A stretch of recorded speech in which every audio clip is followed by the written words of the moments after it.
Pessoal, tudo bem? Bem-vindos para mais um Fala Dudu. A gente vai continuar a nossa série de economistas do passado. Alguma hora a gente vai chegar no presente. E hoje o personagem da vez é o Alban William Phillips.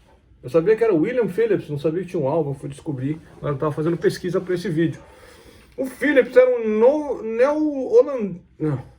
nasceu na Nova Zelândia. Ficou mais fácil assim. E era um cara assim, bem diferente, assim, não era um cara padrãozão, não. Ele foi caçador de crocodilo. Na Segunda Guerra Mundial ele foi piloto da Força Aérea Britânica. Um cara meio aventureiro, meio diferente. Caracas. O Philip estava estudando sociologia, mas estava indo mal nas matérias e tal. Aí chegou Aí fez um curso de macroeconomia. E meio que se apaixonou pelo negócio. Chegou pro tutor dele, né, pro orientador dele, e falou: olha, eu estou pensando em construir uma máquina hidráulica que chama Moniac, né? Ficou famoso isso daí lá nos anos 50. E essa máquina para poder meio que descrever, é como se fosse um computador, só que hidráulico, né? Para descrever o comportamento da economia britânica e tal. Tem até lá em algum museu na Inglaterra ainda tem. Morreu jovem o Phillips, morreu com acho que 60 anos, em 75. E a principal contribuição até hoje, economistas modernos, formados aí no século 21, em 2020, usam a curva de Phillips.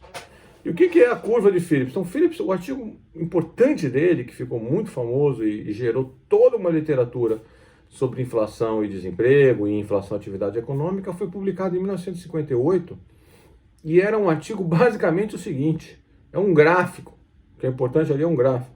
É um gráfico que no eixo X está desemprego, eixo X é aqui, lembra, né? E no eixo Y está inflação de salários. E aí ele mostra que os salários vão crescer muito menos quando o desemprego está alto e vão crescer mais quando o desemprego está baixo. Então é uma curva que faz assim, ó, com desemprego e inflação de salários no eixo Y.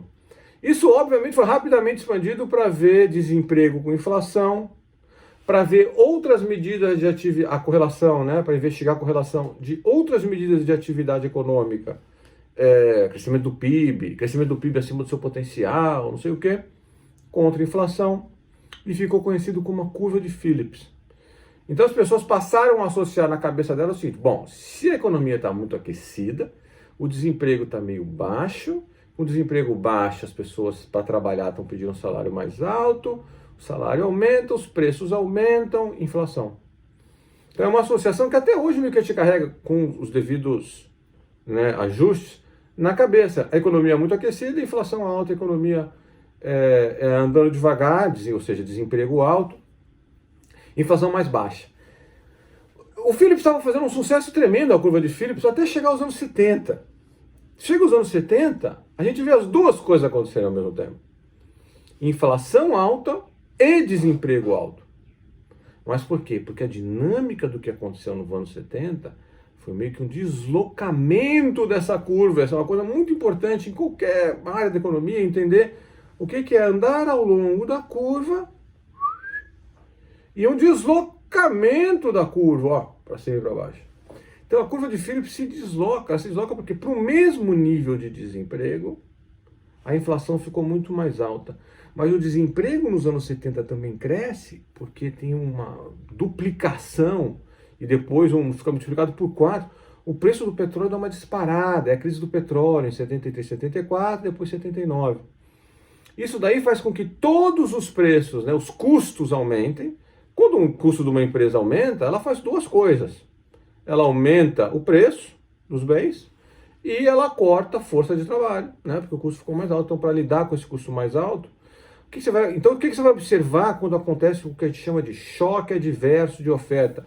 Dá para botar aí aquele choque adverso de oferta, ó, escreve aqui, ó, bonitinho, choque adverso de oferta. Quando tem choque adverso de oferta, sobe o desemprego e sobe a inflação. E ele falou: pô, a curva de Phillips desapareceu, a curva de Phillips não existe mais.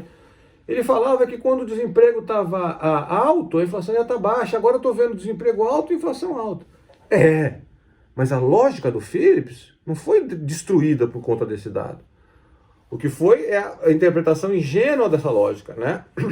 Quando tem um choque, quando acontece na economia o que a gente chama de choque adverso de oferta, a curva de Phillips se desloca. E aí o que acontece é, se a curva de Phillips se desloca, a gente pode ver as duas coisas acontecendo ao mesmo tempo.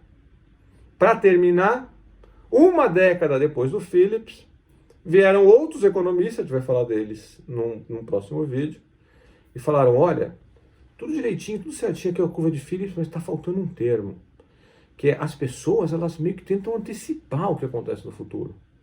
Então, na curva de Phillips tem que constar também a expectativa de inflação para frente. Mas isso fica para outro vídeo aula. Um abraço para vocês, não esquece de curtir, apertar aí o sininho e divulgar com seus amigos. Tchau!